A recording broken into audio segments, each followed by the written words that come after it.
The first time I heard the little girl whisper, "Please don't let him see me," the hallway light behind her went out by itself. I should have run then, but I had already locked the front door, and the only rule her mother gave me was the one thing I could not understand. Mrs. So's Weller hired me on a cold Friday night in late November when I was broke, tired, and desperate enough to accept cash from a woman I had only met once at the grocery store. She lived 20 minutes outside town in an old white farmhouse surrounded by dead cornfields and bare trees, the kind of place that looked lonely even in daylight.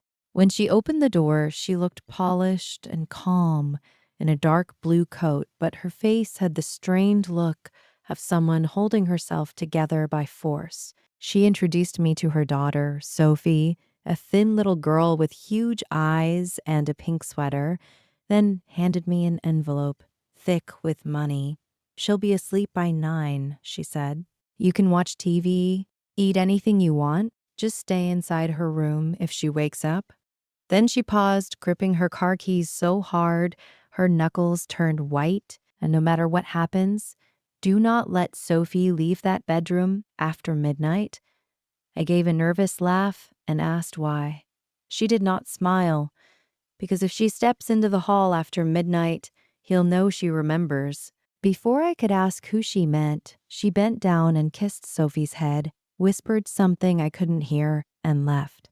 The house felt wrong as soon as her car disappeared, not haunted in the silly movie way.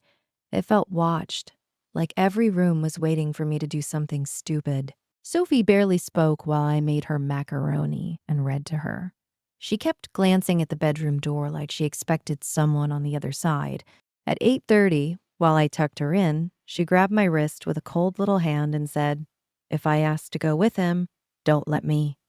I forced a smile and told her nobody was going anywhere. She looked at me with a sad, tired expression that did not belong on a child's face. "You say that now," she whispered. By 11, the wind was scraping branches across the windows, and every room outside Sophie's bedroom felt too dark, so I stayed with her and scrolled on my phone. Just before midnight, the baby monitor on the dresser crackled even though Sophie was right beside me. Then a man's voice came through, soft and warm, the kind of voice meant to calm a child. "Sophie," it said, "Daddy's home." My whole body locked. Sophie sat straight up in bed, suddenly smiling, and the smile terrified me more than the voice.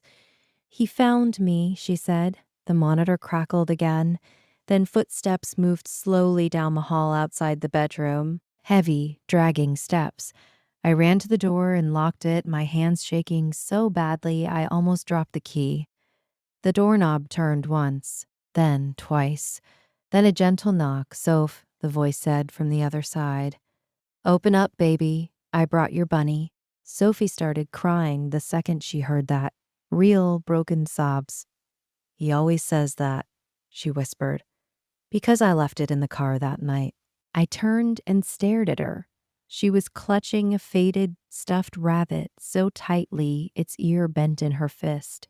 "What night?" I asked, but I already knew something was wrong in a way I could not explain. The knocking stopped. Silence spread through the house so completely I could hear the blood rushing in my ears. Then my phone buzzed. It was a text from an unknown number, just one sentence. "Don't trust her mother." I called Mrs. Weller immediately. She answered on the first ring, breathing hard, like she had been crying or driving too fast.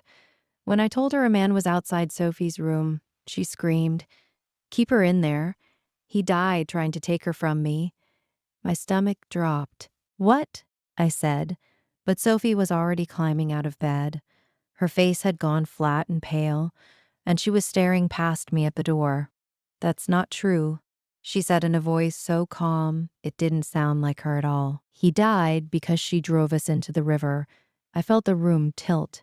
Mrs. Weller was still shouting through the phone, but the baby monitor came alive again, and this time the man's voice was wet, bubbling, and close. "Sophie," he whispered, "tell her what your mother did." The bedroom door burst inward so hard the lock tore from the frame, and a freezing smell of mud and river water flooded the room. I saw a tall shape at the end of the hall, not walking, but leaning, as if broken in places no body should bend. Sophie stepped around me before I could grab her, and for 1 second she looked back with tears in her eyes. "I'm sorry," she said. "She made me forget." Then she walked into the hallway, and the shape lifted its arms like a father welcoming his child home. When I finally found the courage to move, there was nobody there, just wet footprints leading down the hall and ending at the top of the stairs. The next morning, the police told me there had never been a Sophie Weller. Mrs. Weller's daughter drowned with her husband 3 years earlier, after Mrs. Sis Weller's daughter drowned with her husband 3 years earlier, after Mrs. Sis Weller's daughter. Weller drove their car off a bridge and survived. Alone, the woman who hired me used a fake name, paid in cash, and vanished before sunrise.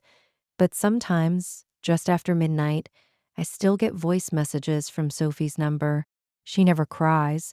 She only whispers the same thing every time, in a small, tired voice that sounds farther away each week. "You broke the rule, and now he knows I remember."